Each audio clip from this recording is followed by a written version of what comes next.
Hi, so I am Leigh Harlen, and I'm going to be reading a section of a story called This House is Not Haunted.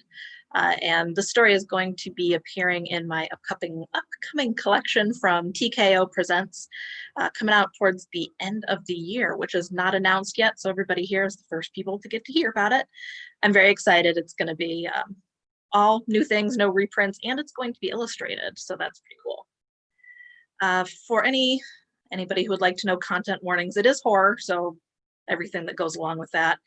And there is one non-explicit reference to a hamster dying and a child who's kind of tormented by a monster and her somewhat emotionally neglective parents. This house is not haunted.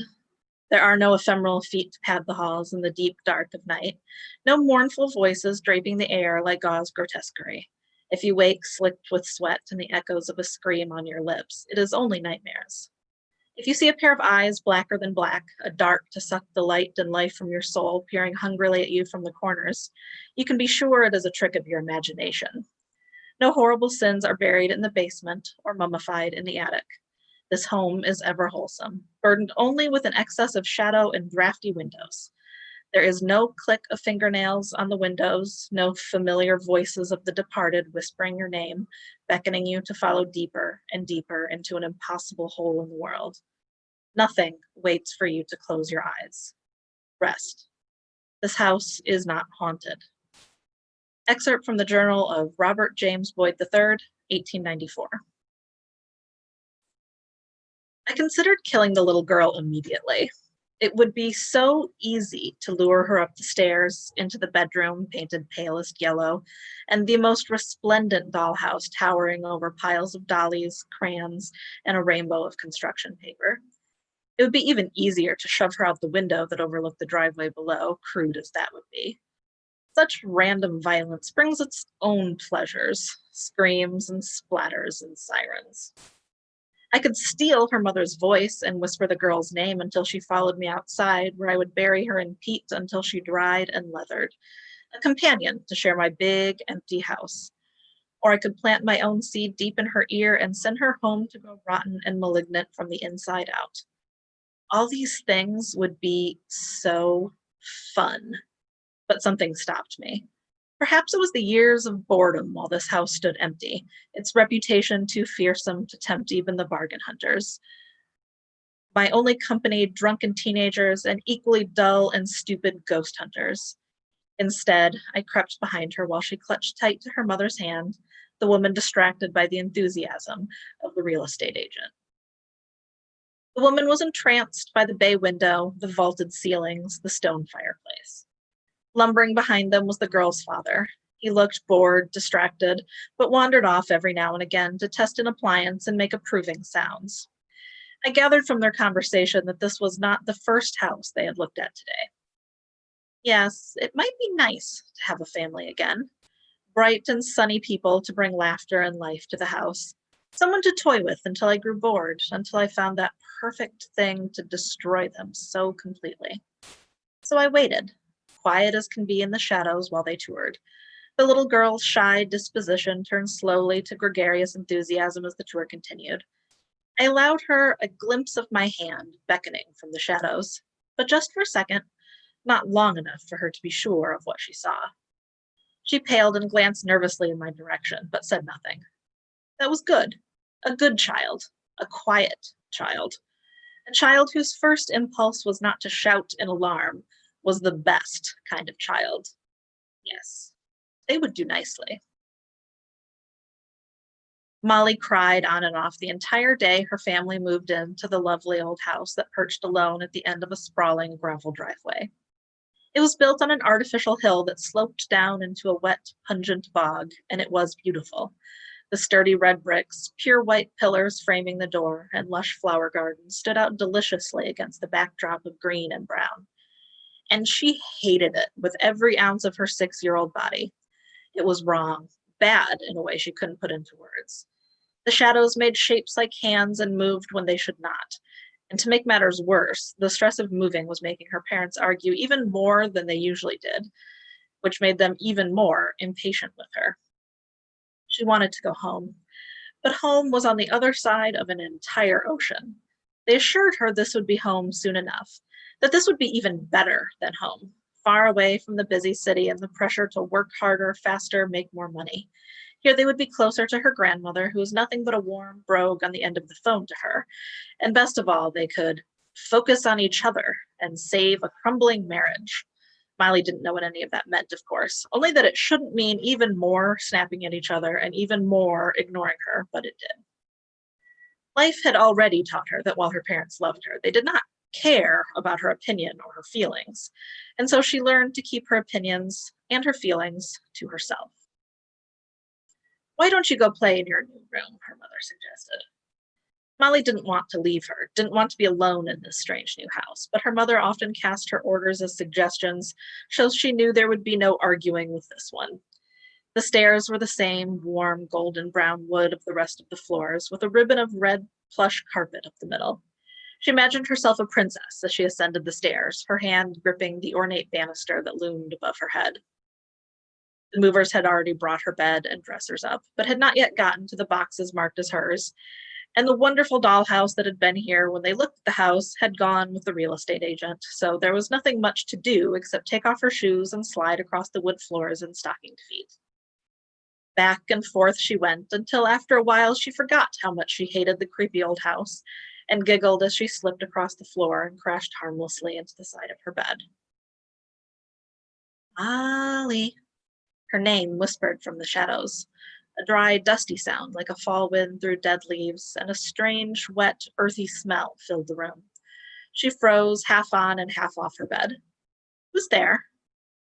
"Molly." The voice rustled through the cobwebs and the dust bunnies and seemed to come from everywhere and nowhere all at once. "Mommy?" The little girl's lip quivered. "Will you be my friend, Molly?"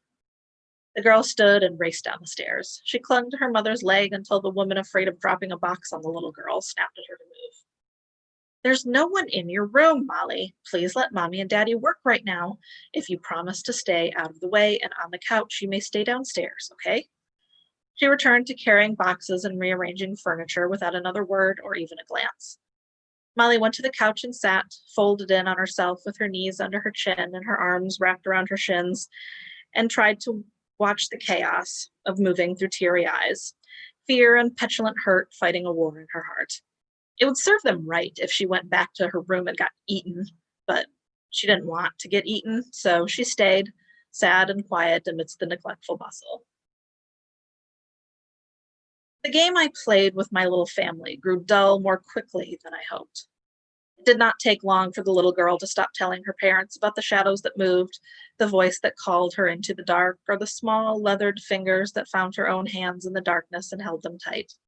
They called me her invisible friend and teased her until she learned not to talk about me. It was lovely, the slow destruction of a child, the narrowing of all that potential into something small and fearful. But I was still getting bored. I couldn't hurt the little girl, not yet, not while she was so ripe for further games. So I let her be for a night. Let her sleep deep and undisturbed. That peace would haunt her later, I hoped. The woman was also important to my game. Her disbelief, her rationalizations, they were the most delectable seasoning to my own little torments. The man, on the other hand, well, he was just superfluous. All the disbelief and unintentionally cruel jokes about invisible friends, but only half the sting in the girl's eyes. He fancied himself handy around the house. The man from another of my families, a full century or more ago, had been like that, always hammering and sawing away, an air of benign disinterest, while his little boy slipped deeper and deeper into my company. Such men moved through the world with an assumption that they were safe, and so made very easy targets. After the girl was asleep and her parents began their nightly ritual of picking at one another in hushed voices, I curled up in the shadows and I knocked. "What was that?" the woman asked. "Sounds like it came from the basement. I have a load of laundry going, probably that." I knocked again, twice. "I'll go check it out. Might be something out of alignment." The relief at being able to escape the brewing argument was evident in the man's voice. He threw a bathrobe over his pajamas, grabbed his toolbox, and descended the stairs. As he examined the washer and dryer, waiting to hear my knock again, I struck him across the back of the head so that he slumped to the ground unconscious. I placed my hand over his mouth until every bit of his voice rested in my palm like a quivering mouse. I swallowed it and then used it to call up the stairs. Got a bit of work to do. Go ahead and go to bed. Upstairs, the woman sighed dramatically and closed the bedroom door. I tied the man up and perched atop his chest and waited for him to wake up. When he did, he opened his mouth wide enough for me to see his tonsils. He was, of course, trying to scream, but to no avail, as his voice had joined the dozens of others that belonged to me. We are going to have so much fun, I said, still using his voice. His eyes widened and he thrashed about like a fish. I giggled and slowly filled his gaping, silent mouth with spider webs. Oh yes, this was great fun. It was exactly what I needed. I blew spores into his nose until mushrooms took root and began to grow. Soon he couldn't breathe through mouth or nose, and all too quickly he was dead. I sighed in disappointment. I'd been overexcited. But perhaps we could have more fun one day, so I dragged him outside and buried him deep in the bog with the rest of my families. Let him preserve and leather and brown until he was just like me. Molly's insistence that a monster killed her daddy and that he still whispered to her in the dark of night led to her first round of therapy. Just when she learned to lie and say that he must have run off like everyone said, after all, her parents were quite obviously unhappy, her daddy began to visit her at night. Dried, thin, as if bones had disintegrated beneath his brown, leathered skin, but enough features so perfectly preserved that there was no doubt it was him. His distinct, angular nose and cheekbones prominent in a face otherwise flattened and shriveled. His two short fingernails were preserved so perfectly it was uncanny, and his hair was dirty and uncharacteristically messy, but still ginger with gray seeping in from the temples. He stood over her bed, silent as a statue, smelling of peat, and so very alien. When he visited, the voice from the shadows would go quiet for a little while. Then it would giggle and whisper mean things, cruel things, things she thought sometimes but never said aloud, things about her parents, things about herself. She plugged her ears, but it did nothing to mute the voice. She wondered if maybe her therapist was right, that the things she heard and saw were inside her own head, products of her own imagination. But then that dry hand would rasp down her arm in a parody of a caress and clutch at her fingers, and she couldn't deny to herself that this was really happening. Her withdrawn quiet, the way she lashed out when startled, led to her second round of therapy and the development of an almost preternatural ability to smile through anything. Even when her pet hamster disappeared and then returned, a nightmare like a desiccated potato scuttling about her bedroom floor in the dark. Even when her first and only sleepover ended in her friend's disappearance, and her voice added to the chorus that whispered to her from the shadows. And even when the grandmother they'd crossed an ocean to be near collapsed and drowned in the peat bog behind the house during the little girl's birthday party, Molly kept on smiling. Well, that's the end. If anybody has any questions, feel free to type them into the chat. I'm glad to answer them.